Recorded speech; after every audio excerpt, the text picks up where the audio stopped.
Rhy, well, obviously just days away now from the National Draft. Can you talk us through the team's preparations for the upcoming draft? Yeah, we're really excited. This is our big time of year and we feel really prepared. We've sort of got all our ducks in a row and we're excited to get into it. Team's done a super job and we feel really ready to go. So yeah, looking forward to the night and can't come quick enough. Can you take the fans inside the structure of the recruiting team and what that looks like? Yeah, we've got a great team. We're really lucky to have the team that we do and we work really closely together. So obviously Blair Hartley's our GM of football talent and got great experience and oversees our team. Myself as a national recruiting manager. We've got Ollie Grant, who's previously was in our VFL program working in recruiting, but we've managed to bring him over to recruiting full time as our Vic recruiting manager. Ollie's doing a great job and really lucky to have him. Sam Cousins, who has been with the club for a long time now, based over in WA. He oversees our WA/SA recruiting and does a power of work over there, and we feel like we've got a great advantage with Sammy being based in WA and having great knowledge of the SANFL programs as well. Francis Jackson's still involved in the team and came away with us last week when we went away and discussed all of the players. Alex Davies come over to run our VFL program and sort of slotted into some recruiting work as well, and those two programs work together with the recruiting. Dom LaFontaine's working in our list management and recruiting space as well. And then outside of that, we've got a host of people that work casually for the club in recruiting. We've got people down in Tasmania, Queensland, New South Wales. We've got some guys that have come in and helped us with some vision in the office. So yeah, I feel really lucky and blessed to have the team that we do, and we think that we all share the load and everyone gets equal say. So yeah, pumped to have the team that we do and think that'll come together well on draft night. And when you talk about the time span of how long they've worked on this current crop, I mean, is it 1 year, 2 years, 3 years? How long are you scouting these guys? Yeah, so Francis oversees our futures, which is sort of the junior age group. So really we start honing in at 16s, 17s, and then once they get into their draft year, that's when we sort of go through more of a process of interviews and character and speaking to their coaches and clubs. So it really is a full 3 year process. So when you say, are we ready for the draft? We definitely are. We've been tracking these boys for a long time and we're comfortable with the order that we've put together and we can't wait to bring some in.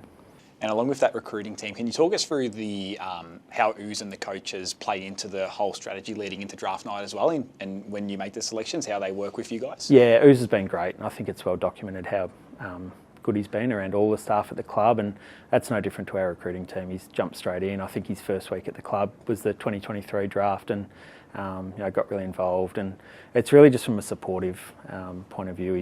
He's really supportive of us. He trusts us and backs us in, and we can sit down and show him all the players, and he occasionally comes out to some games. But like everything that Ooze is doing, he's top class, and we love having him involved.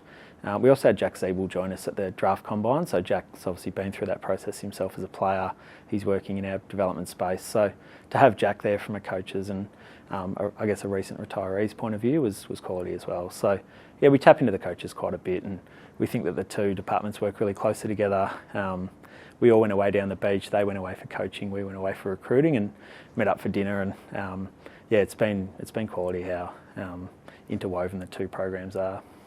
And you talk about when you're scouting an individual prospect. I mean, how much work actually goes into that? There's so many different elements from interviews and vision and whatnot.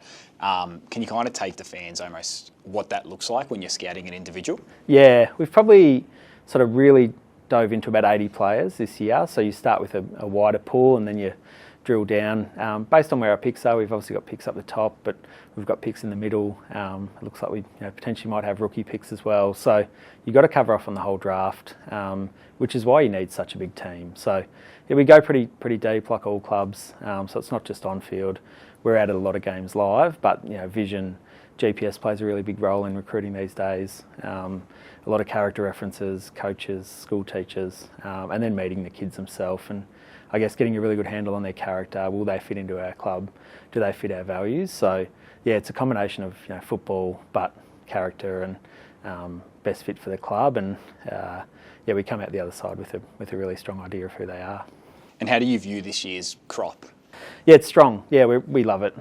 We're really happy to be picking up the top. It's sort of been a strategy of ours, trading out last year's pick, and we're really excited to pick those guys up the top. And then we've obviously got pick 38 as well, which is a good place to come back into the draft. We think there's some guys there that can really add value, and it'll just be a waiting game to see who gets through, and excited to pick someone there as well. it's been well documented. Obviously, the front end of this draft is a lot of really talented prospects linked to other clubs through academies and father-sons and whatnot. How will the club kind of approach night one with that top of the draft in mind? Yeah, they're quality players, and similarly, we've been tracking those players for 3 years as well. So I think I've been on record before as saying if they're at the top of our list when our pick comes, we'll place a bid, and I think that's the only way that the system works and what the AFL's put in place. So yeah, those guys are certainly right at the top of our order. So if it comes to be, we'll bid, and I think the clubs that are getting them are really lucky because they're quality players and quality people as well. Do you think there's a possibility that we look to trade any of our selections? It's always on the table. I think these days with recruiting, you've got to be really flexible and just stay ready for whatever the best outcome for the club is. So we've had a lot of discussions internally. We are pretty comfortable picking at the top, and at this stage we'll be just picking at our picks. But you never say never, and we just plan accordingly and work through what the best outcome we think will be for us is. There's always a debate in AFL draft and really any draft across the world around best player available versus drafting for a specific need on your list. How does the team kind of view and balance up that debate? Yeah, it's something we talk about quite a bit, and that's both in our list management conversations and our draft conversations as well.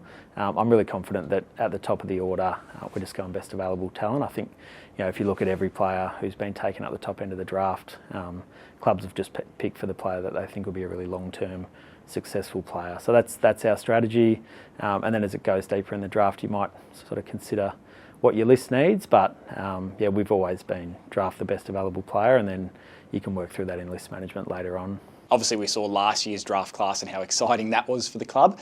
How exciting is it now to be adding to that young crop of talent again? Oh, we're super excited. Yeah, it's an exciting time to be a Richmond fan. Not only with last year's draft class, but the players coming through in the wave before that, our senior leaders, and then with the development coaches we brought on board, the stability within the club. We're so excited to bring a couple of players in through this draft, 2, 3, 4, however many it will be, that we think can really add value to that. But for them to come in, learn off our coaches, learn off our players, we can't wait. Draft can't come quick enough for us.